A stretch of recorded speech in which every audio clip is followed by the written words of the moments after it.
Good afternoon and welcome to Broadcasting Scotland and this week's Full Scottish. It's Sunday, the 21st of September, and my name is Brian Liddy. On the programme this week, we're delighted to be joined by Councillor Siobhan Tolland from Lochee in Dundee. Siobhan, welcome to the show. Thanks very much. Nice to be on again. Thank you. And we're also delighted to welcome the writer, activist and Broadcasting Scotland regular, William Duguid. William, thank you for joining us today. Thank you. It's nice for me to be on again, too. Thank you for having me. Away, but thank you. This week's Middle East update. At least 65,208 Palestinians have been killed and 166,271 have been wounded in Gaza since the 7th of October 2023. The UK will recognise the State of Palestine later today, but beyond that, what will it do to bring about an end to the killing and the suffering of Palestinians in Gaza and in the West Bank? Siobhan, do you think when the UK acknowledges Palestine as a state later on today that it's going to make any difference? No. No, I mean there's power in a symbolic gesture, I suppose. And it does maybe perhaps reflect a shift in the thinking that seems to be happening across the Western world. And we will get to this probably later. But we do have an onslaught of international fascism that is rising stronger than ever. And this is facilitating, through Donald Trump especially, this is facilitating Netanyahu and his genocide of the Palestinian people. Recognising Palestine as a state it's not like it's a bad move, it's a good move. But I'm not sure we need a lot more power, a lot more strength behind the anti-genocide ideology in order to bring this genocide to an end and offer the Palestinian people a space and country that is safe. It's a small step forward. It's well overdue. But there has to be something more meaningful from the UK government in order to challenge the fascistic sentiments of Donald Trump and Donald Trump's US at this moment in time. Thank you, Siobhan. William, the First Minister this week urged the UK government to provide more support for Palestine following the UN's publication of the finding that Israel had committed genocide in Gaza. One of the points that he asked for was for South Africa, or for Israel to be treated the way South Africa was when it was carrying out apartheid, and it should be fully sanctioned. Do you think is that going to make any difference, or will that happen? Well, I don't think it will happen, although there is increasing sentiment in various parts of the world and various organisations within the world, not least this week in certain quarters of Eurovision. Not all quarters by any means, and that's quite a complicated situation. But those sorts of general making something a pariah state, such as happened to South Africa, do tend to happen because there is public support for them and it grows in certain sectors. Sport was always one with South Africa, for example, entertainment here, and possibly also sport, because there is some talk about Israel being involved in the European side of football in terms of the Euros and also the World Cup. But for governments generally to make Israel a pariah state just ain't going to happen at the minute. It has too much influence, and America has too much influence. I think it would potentially have an effect, and it's very little to see what else will have an effect at the minute, because Israel increasingly appears to be able to get away with whatever it wants, mostly because the Trump administration seems to be solidly behind it. Trump has gotten into the habit, I'm using an American word there, never mind. He's gotten into the habit of not condemning, but being displeased with people. Putin is an example, but also Benjamin Netanyahu is another. And he'll say something like, well, I don't think very much of that. That's not a great thing at all, is it?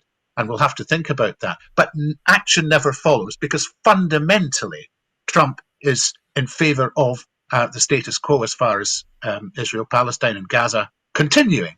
And until that changes, and I don't see it changing, I think anything that the UK does, for example, to recognise Palestine as a state, and it must do so unconditionally because the right to statehood is inalienable, but it will be a symbolic gesture, and it will add to the number of countries that have recognised Palestine. And currently, I believe there are about 147 out of 193 at the UN. So maybe that creeps up to 148. But until you get the really big players recognising Palestine, nothing will truly happen, I'm afraid. And in fact, Israel may continue with the actions it's currently taking, both to potentially drive Gazans out of Gaza and also to completely take over the West Bank. I mean, annexation, formal annexation has been spoken about, but also there are now increasingly encouraged developments of settlements that will effectively make a two-state solution, which is what recognising Palestine leaves open, make that impossible. Thank you, William. Siobhan, as I was saying to William, the First Minister, he's published a list of things that he wants the UK government to do, including for Israel to be shunned and international as South Africa was. The list is quite long, but as far as I could tell, there wasn't any mention of arms or munitions. Would there be a reason for that? I don't know. I'm going to be honest. I haven't actually looked at the list in detail. I would certainly like to see that. I think that, and I have concerns over the AI contract that we'll talk about in a little bit as well. But I think that it's such difficult. Difficult times of great tension, and we really have to be very, very careful in how we invest and how we manage Israel. We've also got to remember as well that the UN has just declared that this is a genocide, and what that means, of course, is that all countries have to actively take action to avoid enhancing that genocide and supporting that genocide as well. So that's not just that we have to be passive in this, we have to actively disengage from the genocidal process. So there's an element here of, if we don't disinvest any arms and arms deals, then where do we stand in that process? Well, I think we would stand guilty. Thank you, Siobhan. And now for today's Ukraine update. Today is the 1,306th day of the war in Ukraine. Czech President Petr Pavel has said NATO must respond adequately to Russian airspace violations, including potentially by shooting down Russian jets. Russia will realise very quickly that they have made a mistake and crossed the acceptable boundaries. Unfortunately, this is teetering on the edge of conflict, but giving in to evil is simply not an option, he said. Finnish President Alexander Stubb has said security guarantees for Ukraine, which are being discussed by the so-called coalition of the willing, would compel the European countries that sign to fight Russia if Moscow launched military action against Ukraine in the future. Again in the future. 2 RAF Typhoon fighter jets have flown their first NATO air defence sortie over Poland as part of the Eastern Sentry mission following Russian drone incursions. Ukrainian drones have hit an oil refinery in the Samara region, southwestern Russia, according to the local Russian governor and Ukraine's military general staff.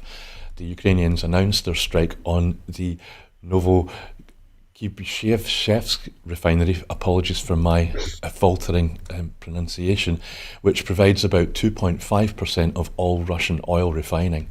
The General Staff added that Ukrainian Special Forces struck a production and transit station in Samara for the export-grade Urals oil that comprises up to 50% of the total volume of Russian exports. The Samara strikes took place on Friday night. Around the same time, Ukrainian UAVs once again blasted Russia's Saratov oil refinery. And yesterday, Russia announced its troops had captured the village of Berezov in the Petrovsk region.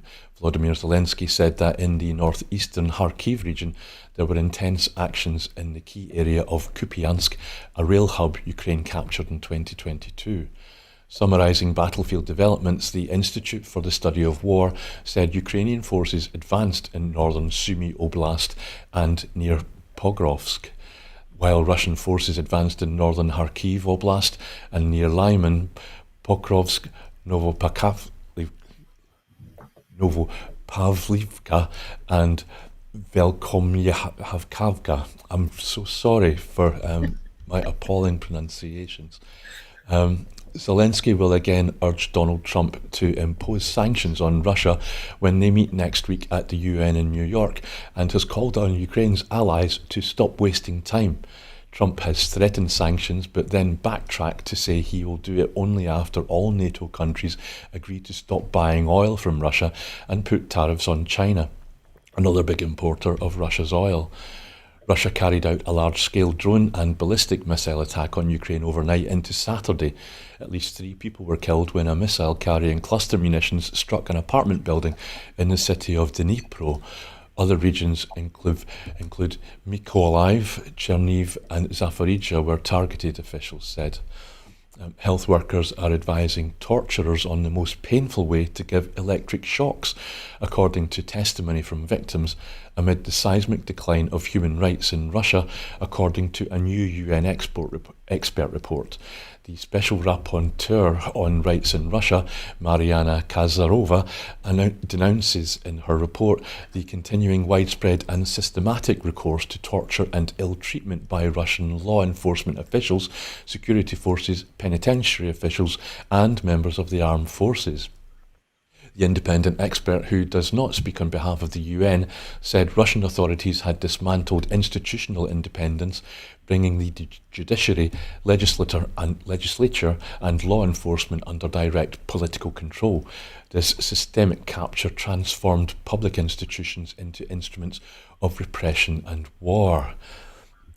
William, you'll be pleased to know that is the close of today's Ukrainian update with its painful pronunciations by me. Is there anything that you'd like to highlight from today's update?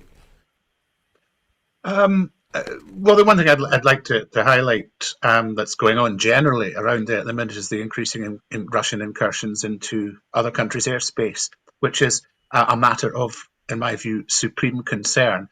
Putin appears to be testing the waters for something I know not what. And I think we need a robust, but not overly provocative, perhaps, response to it, because it's not something that should continue. I don't know where it will lead. And I really, really don't know ongoing what Putin's intentions actually are, or whether he's just playing with us and with the likes of Donald Trump. But that's the only thing I would draw attention to. I have no answers for it. Thank you, William. Siobhan, is there anything that you'd like to add?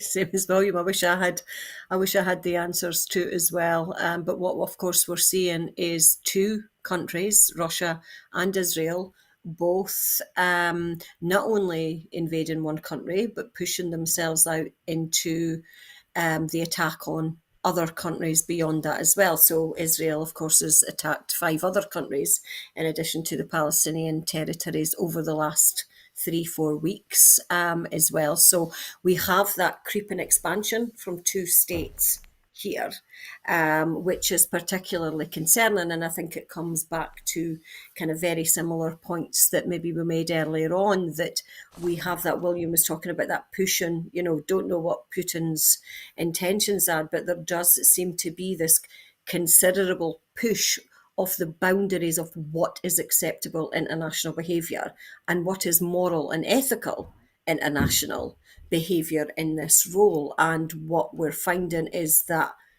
rather than putting our foot down and saying enough is enough, there are lines of which international positioning should not cross. We tend to be a little bit appeasing them, actually. I've been using that phrase a lot this week, that appeasement hasn't worked, because in Dundee, of course, we've had considerable problems with fascists turning up outside our refugee centres, but appeasement's never worked. We need to find a robust, as William said, a robust solution that will say no, because there is a line by which if we go any further, it will descend into further international war. Thank you, Siobhan. Trump in the UK, for all the pomp and ceremony of Trump's state visit this week, what has the outcome been? There was a new tech prosperity deal announced between the UK and the US. Huge sums of money have been quoted that are going to be coming to the UK. But we're wondering, will it lead to the US big tech companies getting access to our NHS data, even though health is devolved to Holyrood? Siobhan, have you been following the state visit, and what did you think about it? I, I find it difficult to watch Donald Trump. I'm going to be absolutely honest. My friend went down to London to protest. She said that it was slightly disappointing that there wasn't as many people as she had expected there to be. There was, a slight case of repression when she was trying to rally as well. The police approached her, asked her about the placards, asked her where they were from, what their intentions were. So basically, it was just say no to genocide. There was nothing particularly difficult or controversial about those placards that she was doing. I think I have concerns over the deal. I mean, for two reasons. There's always something with a Trump deal that we're left thinking that maybe we've got something here, and then we get shafted. Right? This is how Trump works. Trump is vicious in his dealings on in his business sense, and now in that international deal. I have deep concerns that AI will have so much insertion into our systems. And I did pick up as well. I was looking for there's one particular one of those deals is and then 1.5 billion to help make the UK a defence innovation leader. Well, that concerns me quite significantly. I don't think, I think that there's an issue here that once Trump took over in the US, that we all had to start rethinking how our systems integrate, how our defence structures integrate, how all our systems integrated with the US, because we were no longer able to rely on them as a friend. Okay, so there's been lots of issues there and lots of discussions around that. I am concerned that AI is basically integrating us even more within the US structures and systems in an AI context of which we know.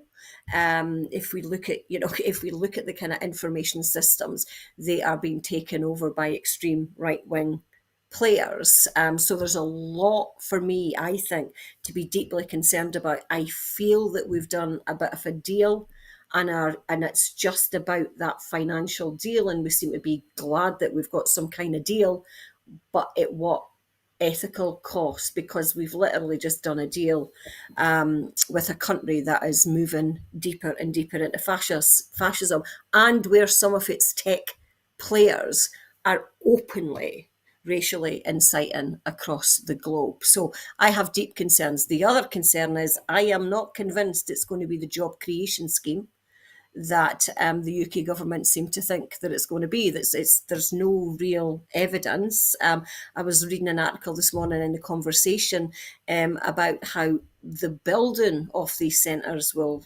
prove to create jobs, but that those are temporary. The jobs that it creates in the long term are not necessarily guaranteed. So I'm not sure there's much of a win in this respect. Okay, thank you, Siobhan. William, so Trump got what he wanted, a second state visit, even if it did only take place within a walled garden. And Starmer's got £150 billion of investment out of the visit. But if Brexit hadn't happened, Starmer in the UK, we wouldn't have had to have taken the knee, or the monarch for that matter. Is that a fair assumption?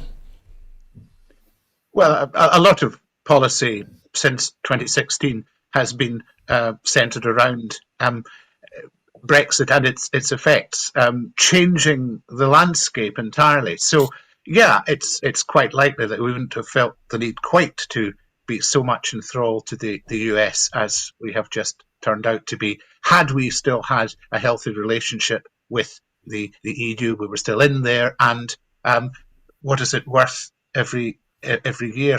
Somebody mentioned 100 billion, but it's a lot. It's a big chunk to take out of your economy. Not to mention the other destabilizing factors.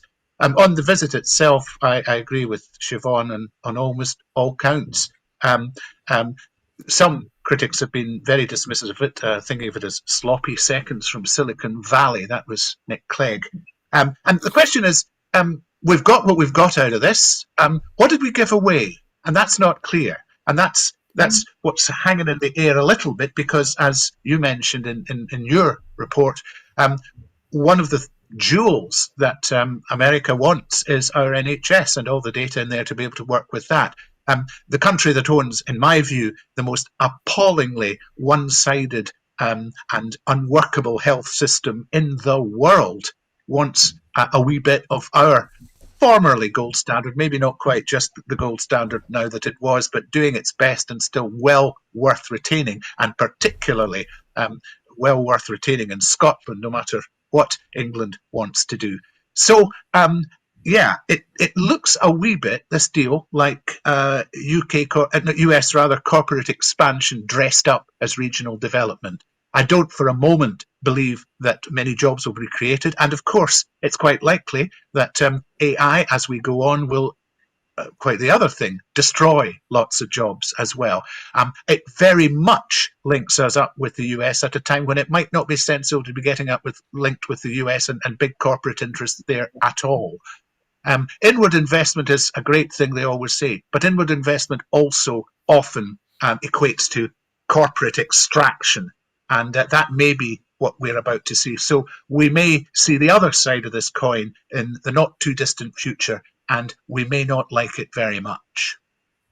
Thank you, William. Siobhan, I was asking William there about if Brexit hadn't happened in 2016, but if we go a couple of years before that, if Scotland had voted yes in the independence referendum in 2014, then maybe we'd be looking on as outsiders instead of looking on as part of the UK and being kind of like implicated in the Westminster's obsequiousness to Trump. But then Scotland's not entirely immune, is it? Because the First Minister recently went to Washington and met Donald Trump in the Oval Office to talk about whiskey tariffs, and then he was at the banquet, the state banquet. Do you think they waved to each other across the banquet table in Windsor? I guess the First Minister would have been down at the far end, I'm guessing. I don't know. Okay, so I I have no idea. I'm not sure what worth there was in that, and I think that Scotland, we're putting ourselves in, I think, a difficult position, and this will come on to this in terms of the normalisation of the far right. We can't just keep placating fascistic leaders for the sake of a trade deal. Now, I know the kind of the realpolitik of economic deals need to be done, but actually, if we went back into Europe, then we wouldn't be doing these ridiculous ridiculous trade ridiculous trade deals. It concerns me. It concerns me a lot, actually, because the more we, as William said, the more we integrate with those systems, the kind of more complicit I think we become in that process. I think about looking on. If we had voted independence and looking on, and there's probably a lot of things that we would be looking on, being completely aghast, whereas now we're kind of sucked into it. And I would have liked to have thought, but by now we would have been a very equal and active part of Europe. And trying to kind of build those alliances and trying to be one of those voices against the far right across Europe, rather than having to placate to other countries with considerable power and considerable ethical dubiety, shall I say. So it's a difficult one. I would like to see Scotland firmer on that ground. Thank you, Siobhan. This week, Humza Yousaf said the immigration debate in Scotland was becoming toxic. And this comes as anti-immigrant demonstrations organised by fascist activists spread across the UK, and that includes a sizable one that happened yesterday in Glasgow. Our politicians and the mainstream media, and we can include the mainstream media in Scotland even, are they normalising the far right? And if they are, how are they doing that? William, how is the mainstream media, let's say in Scotland, how do they go about normalising the far right? What's their tactics? Well, the media has been normalising the far right, and in particular Nigel Farage, for many years. And the reform talking points, despite reform's relatively low strength in terms of democratic representation, reform talking points are all often either what you start with or what you refer back to in anything you're discussing. And so it's what they call the Overton window is shifting towards the far right, because that's where discourse is. Whether it's a conscious strategy, it probably is, but even if it might not be, it might just be something that happens by a form of magnetic attraction, and particularly if the government of the day, the Labour government, has decided to take on reform by being a wee bit more like reform, but with a human face. And that adds to just the general movement. So however organised it is, we're definitely moving that Overton window towards talking about the talking points of the far right. And it's not a comfortable place to be, because you then get on to dealing with citizens' quote legitimate concerns. Well, what concerns are legitimate, and would they remain legitimate if the truth about things was actually better discussed? Not least the question of the asylum process and how it works and how it doesn't work and how it hasn't worked since we left Brexit, and why that is, what obligations we have and the way we're fulfilling them. There are legitimate questions to be asked about it and about the effectiveness of it, but one of the legitimate questions is not why don't we just get rid of all refugees as fast as possible, which often seems to be the way we're going, and certainly seems to be what's behind the protests. So I don't know if I answered your question, but I gave a general smorgasbord for Siobhan to work on, so that'll be a start, won't it? Okay, thank you, William. And Siobhan, forgive me, I probably should have come to you first on this, because you've got personal experience. No, really, because you were quoted in The Guardian on just this topic this week, weren't you? So can you tell us maybe a bit about what you had to say on mainstream? Yeah. I mean, many thanks to Libby Brooks from The Guardian, actually, who did approach me, because what she wanted, and just as a bit of background in case people didn't know, Lochee, the ward that I represent, has had a very difficult time over the last couple of months. We had the murder of Dr. Fortune Gomo, that occurred in front of her 8-year-old daughter. We then had an incident about a month ago, which was a kind of a terrible incident, and I'm not going to go into that incident, but effectively what happened was Tommy Robinson and Elon Musk shared this and fueled an extreme right-wing narrative of a young Braveheart girl fighting against foreign rapists, and that was the narrative that got fueled across the board. And I did say to Libby, and I'm kind of glad that she said that Elon Musk, this is an attempt of racist insurrection within Lochee, and I'm glad that the people of Lochee did not take that bait. So what Libby did was we gave her a bit of a tour of Lochee. We showed the work that we were doing. We showed the genuine concern of the community after the murder of Dr. Gomo and this incident, to come together and form inclusion and be more inclusive in the community. So the community groups that I work with were all genuinely wanting to not give people outside Lochee this negative image that we are a racist area and that we are violent and so forth. This is not true, and that was one of the overriding elements that people wanted the rest of Scotland and the rest of the UK to know, but also that these people are working really hard to try and foster more inclusion within the area. We are a very multicultural area, we always have been, and I think Libby got that across in The Guardian.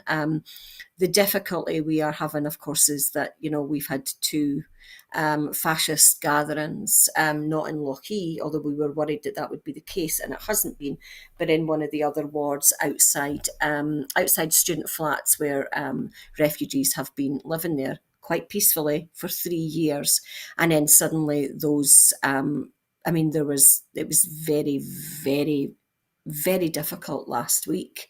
There was not near enough police. We were getting shouted pedos, refugee loving scum, those kind of things. There was very aggressive. I was particularly perturbed to see a lot of kids shouting pedo at us as well. So it's been a very, very difficult few months and a very difficult few weeks. I was supposed to be going to London actually, but I couldn't because we were so engrossed in trying to fight their own battles at home. The good news is, I think that when we went yesterday, our tactic was to try and keep it as positive. We played ABBA, do you like a bit of ABBA? So we played music, we laughed, we sang, we danced, and actually the crowd, the fascist crowd, didn't really know what to do, and they were dwindling, and they were much, much smaller than they were the week before. So we have had a slight victory there, and we've been having, as councillors, we've been having many meetings with very different organisations as to how we can reduce the racial temperature that seems to be getting stoked across Dundee. But this is a local, national and international issue now, isn't it? And we can see, who would have thought that Tommy Robinson would gather 100,000 people, but there's money there, and we can see the relationship between Tommy Robinson, or shall we say Stephen Yaxley Lennon, because he doesn't like that, Yaxley Lennon and Elon Musk. There is money there, there is power there, and we're beginning to feel the impact of that. The work that, until yesterday, I'm going to be honest, it just felt that we were constantly 10 steps behind in what was happening. We knew this was coming. One of the reasons I got involved in the independence movement is because I kind of saw that fascism was coming here on the rise, but then suddenly it was still a surprise. And the violence of it, the aggression of it. They were throwing missiles last week and hit a few people. So it gave me hope yesterday that actually there's a way we can beat this. There's a way we can quell those tensions. It comes back to that, it comes back to the narrative that William was talking about in terms of, legitimate concerns. There are legitimate concerns, right? There are legitimate concerns over housing. There are legitimate concerns over the cost of living. There are legitimate concerns over the fact that our wages aren't rising enough. There are legitimate concerns that poverty is on the rise, although I will say that the Scottish Government has successfully reduced child poverty. But those legitimate concerns, and that was a point we were trying to make at the rally yesterday, those legitimate concerns are not a conduit to move into racist concerns. And actually, maybe what we need to do is begin to separate those out and be very clear that we do understand that there are concerns over housing and wages and benefits and so forth. But those are issues of government and governance, rather than those that are stuck, by the way. They're scared to go out now. The International Women's Centre said that last Saturday, none of their women went out on Saturday because they were too scared to leave their house because the fascists were here. So it's not those individuals who have come here looking for comfort, come here looking for safety. These people are not to blame. It's separating that out. How we get that narrative, though, and it felt a little bit in the last couple of weeks that narrative was being drowned in the negativity of the racist narrative, but it feels like we've maybe made a little bit of leeway into that. But we need to start building a much more positive narrative on what immigration does for us, because it is a positive thing, and we should be saying that, shouting that through the roofs.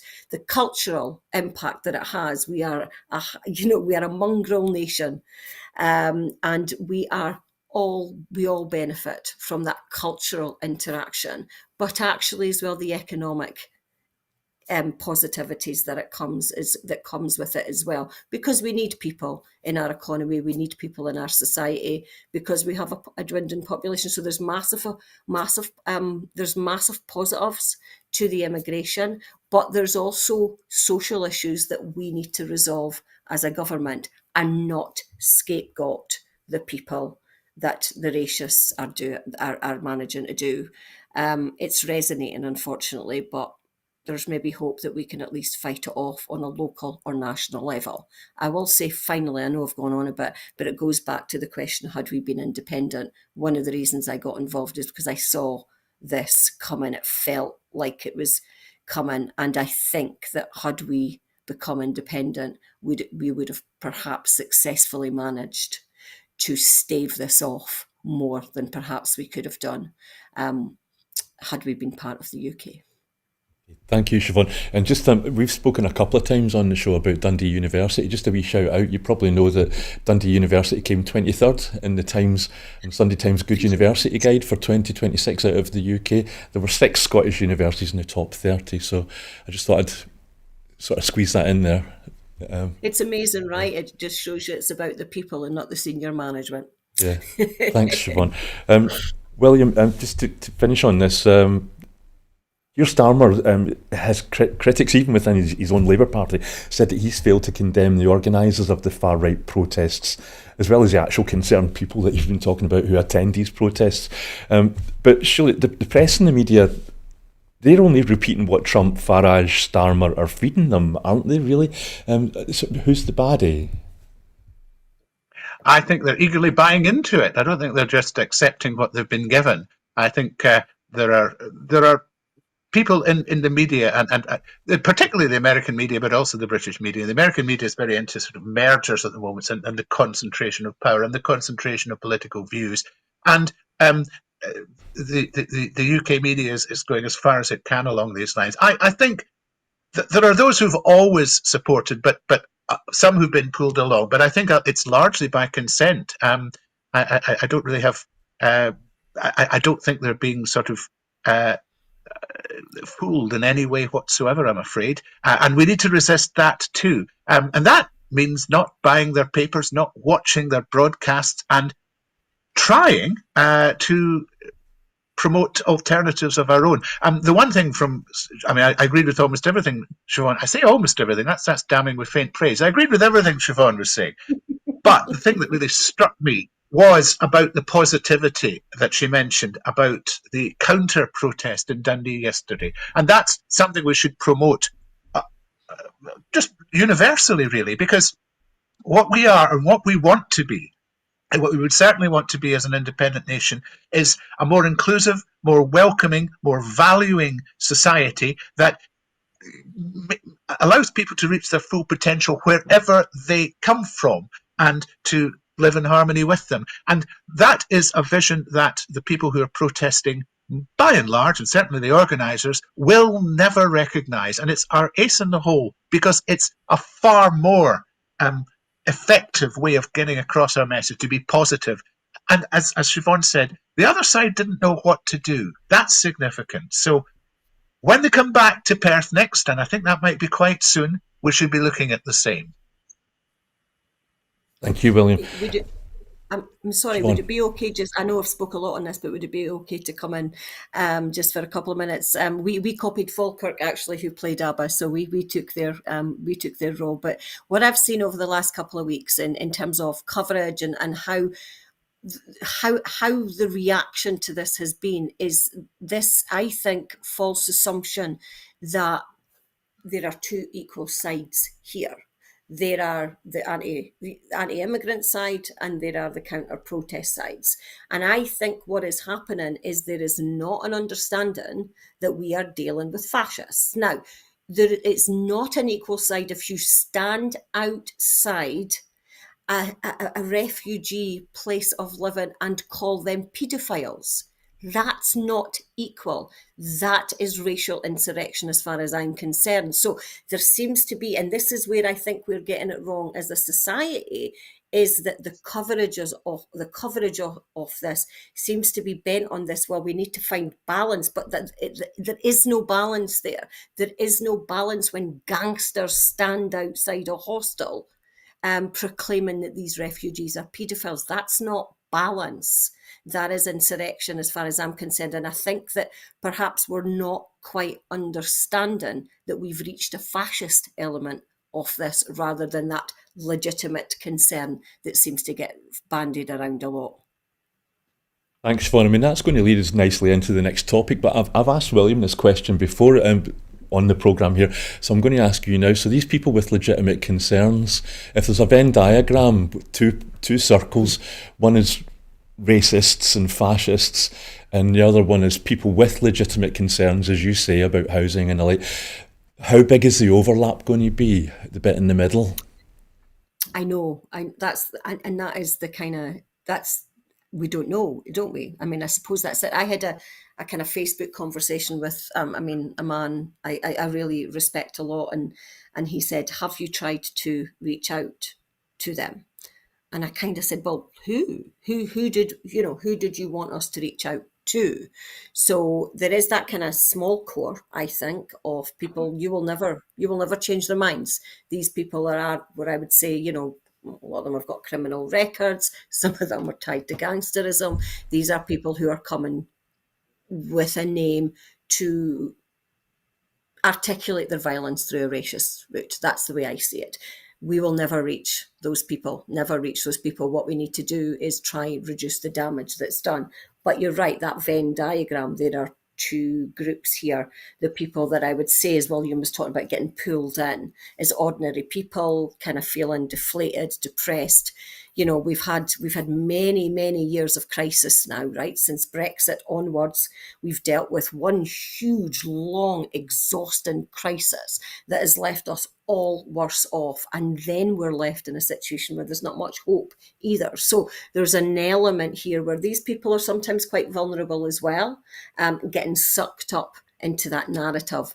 That's our responsibility to try and change that narrative within those people. There were people that we never get. You'll never be able to talk sense into Netanyahu, for instance. You'll never be able to talk sense into Putin, for instance. But some of those people that are caught up in that process, then it's up to us to try and change that narrative and help people understand that perhaps there is another way. Stuart Fairler is one of the local organisers in Dundee, and I think that he expressed it excellently yesterday. And he says, if you want to solve housing, come to this side of the barrier. If you want to solve unemployment, come to this side of the barrier. If you want better health services, come to this side of the barrier, because this is where the solution can be had. And I think that that's what we need to try and do now. This is where perhaps independence can come in. That's how we managed to stave off, I think, the right for quite a bit of time, because there was hope through a narrative of independence and that might happen. People need something to live for, to hope for, and to work towards. In the absence of that, in that vacuum, the fascists are filling. So it's up to us to kind of build that sense. And locally, we are trying to find strategies to try and give people hope, give people something that will prevent them from shifting their focus against a kind of a vulnerable group, and trying to get them away from scapegoating people that are more vulnerable than them.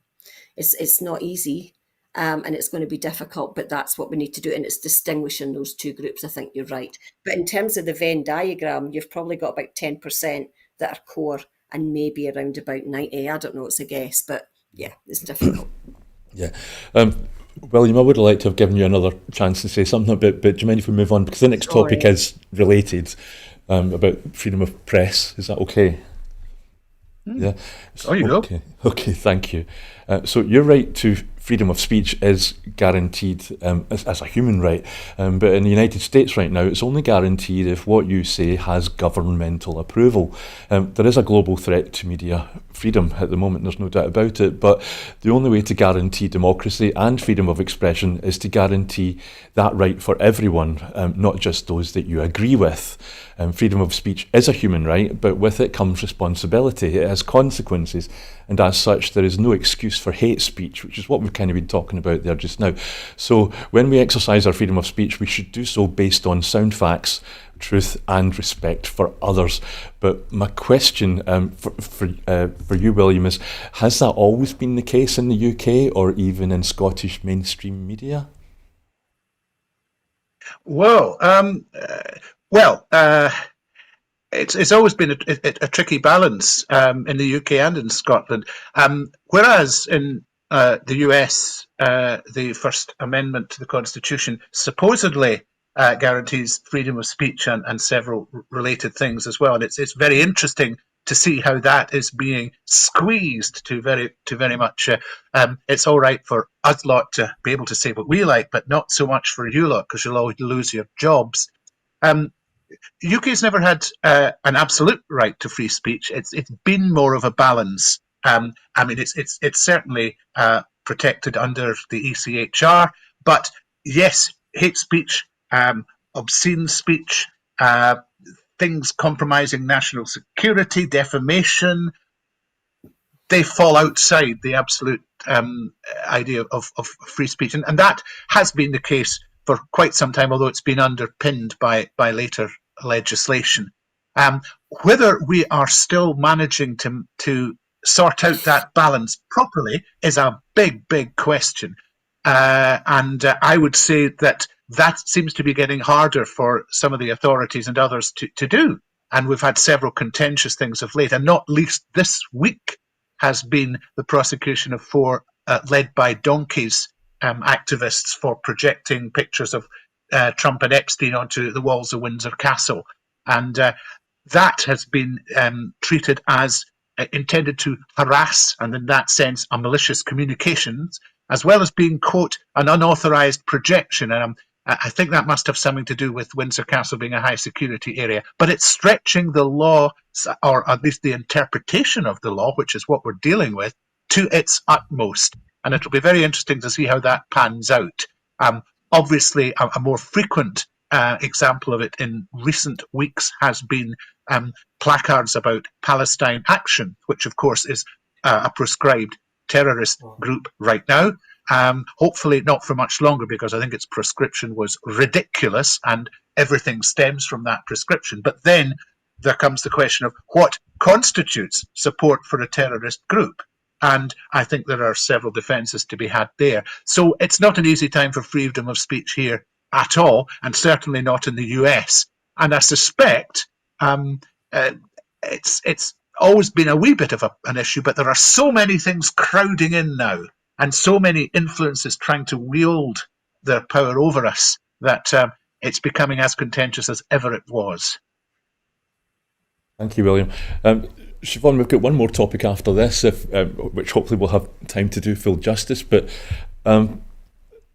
what's your thoughts about what is happening in the US? People are losing their jobs, government posts even, as well as journalists and broadcasters, because they've said something which Donald Trump's government administration doesn't agree with. Yeah, and I'll be very quick because I'm aware that I dominated the last conversation, but therein lies your irony, isn't it? Because the right actually managed to, I think, hijack that notion of free speech. Their right to kind of racially insurrect, their right to be racist, their right to kind of, be bigoted, and all those kind of things that they kind of, our rights are being suppressed, we want freedom of speech, but of course the tide has now turned, and there you have a situation where the freedom of speech has been suppressed at an institutional level.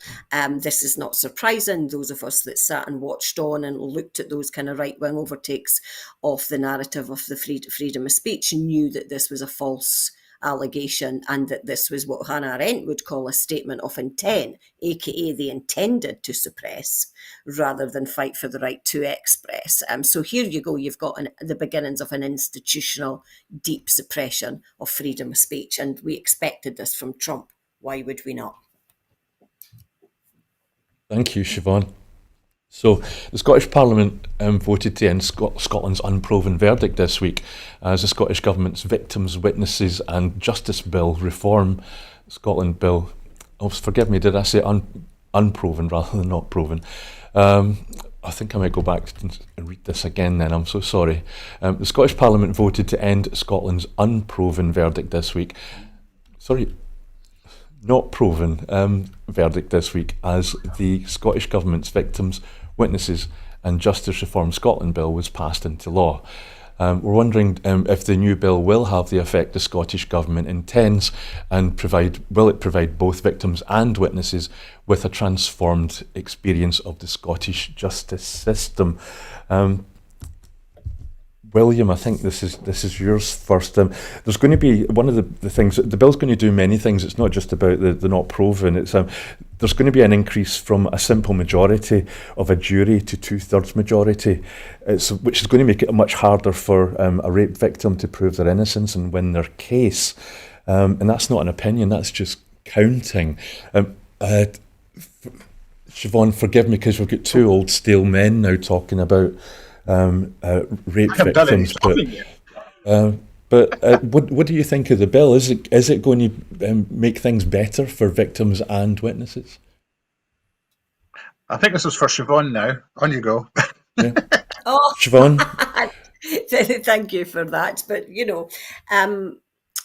I hope so. I hope so. And it's not just the kind of not proven that's going to come into place, isn't it? It's the kind of, there's a creation of a sexual offences court and stuff. And, New Zealand trialled that and it seemed to have some positive results. It's about embedding a trauma-based approach to the whole process. And I think if we can maybe just embed that even kind of 20, 30, 40% into the system, then hopefully we will have a better system that will allow women, and not just all women, to be fair, women or victims of sexual assault generally, to have a less traumatic process. I mean, the Rape Crisis did a report on this a few years ago, and they spoke to the women that they serve, and it's that re-traumatization of the process that seemed to be the worst thing, that as a victim of rape or sexual assault, you were felt that the court process re-traumatized you. So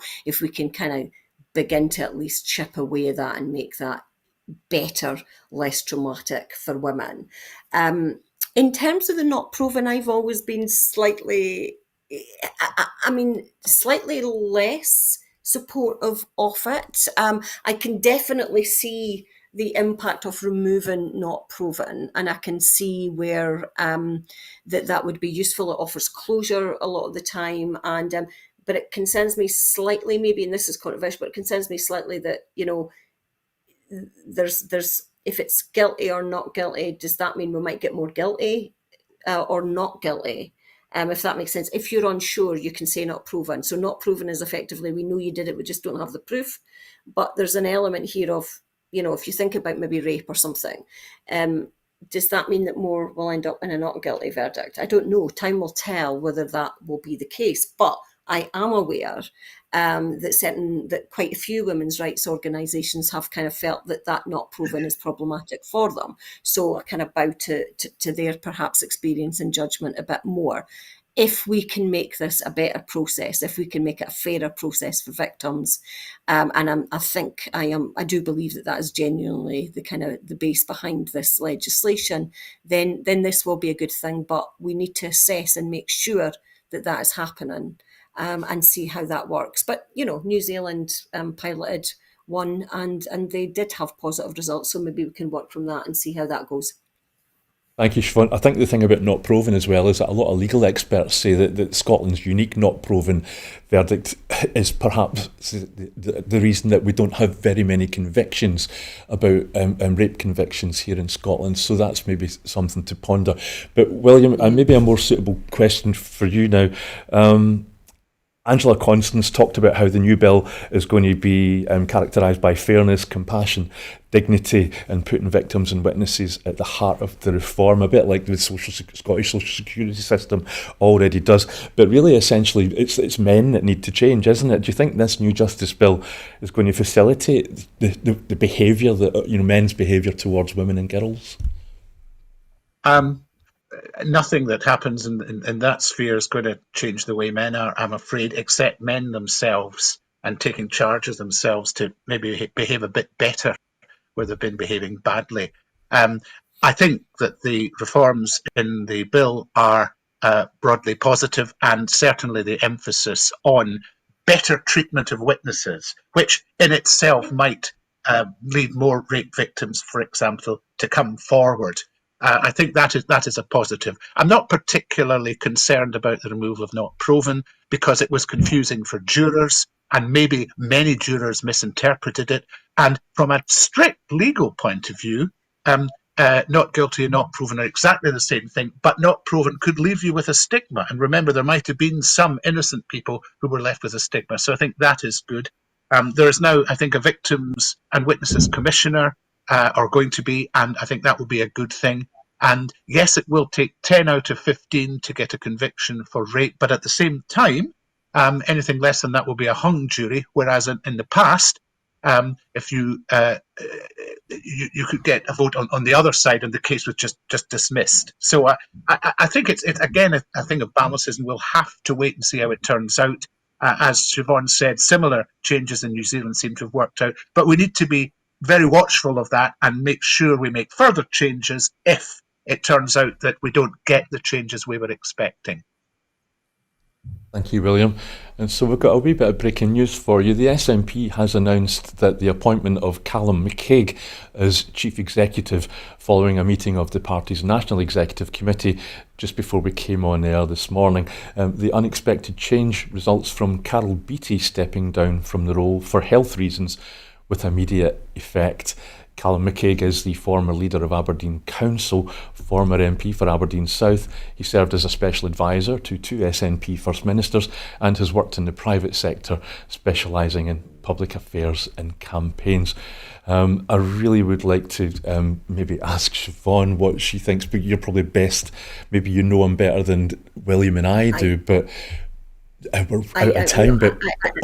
On you go. So very quickly, I don't know Callum very well, but I think that Carol was an excellent chief executive. I really liked her, and I think she brought a lot of positive change, and I'm actually really sad to see her go, and I wish her genuinely all the best. I thought she was amazing, actually.